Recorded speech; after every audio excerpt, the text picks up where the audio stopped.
com mais um vídeo no canal. Hoje eu tô aqui pra fazer um vídeo bem legal, que é como fazer um barco de papel, tá? Então vamos começar. Então galera, vamos começar. Vocês começam dobrando assim, ó.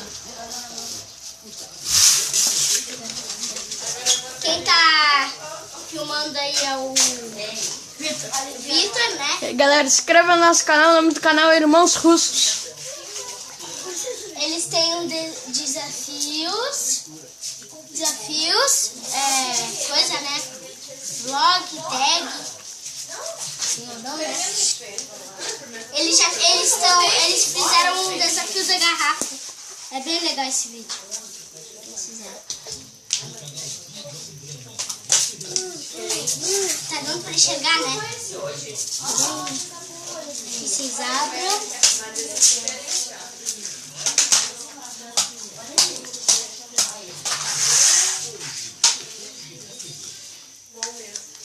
E galera, tá assim, né?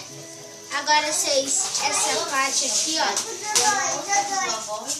Olha aqui o Dodói, olha aqui o Dodói.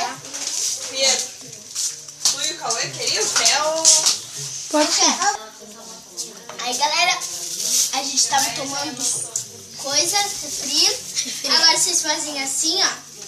Assim, tá, ó. Bem que eu tô tomando também. Você já sabe fazer desse jeito? E passou outro Vitor, que é o meu irmãozinho.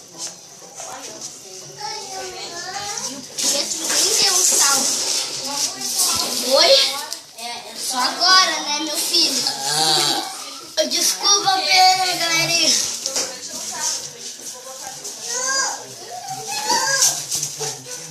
Faz rápido.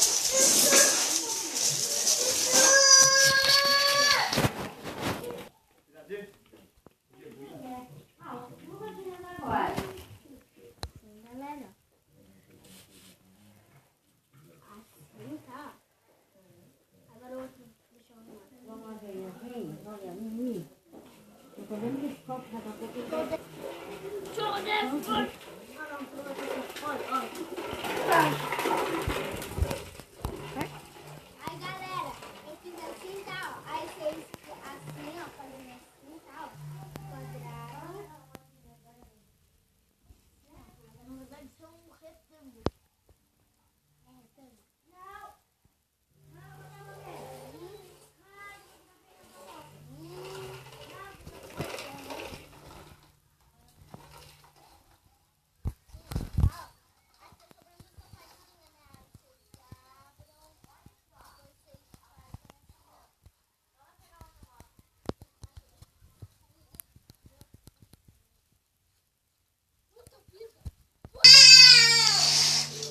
Puta vida! Olha que esse copo aqui, galera, ó. Aí, ó. Então, galera, esse foi o vídeo. Se vocês gostaram, dê um like, se inscreva no canal e tchau!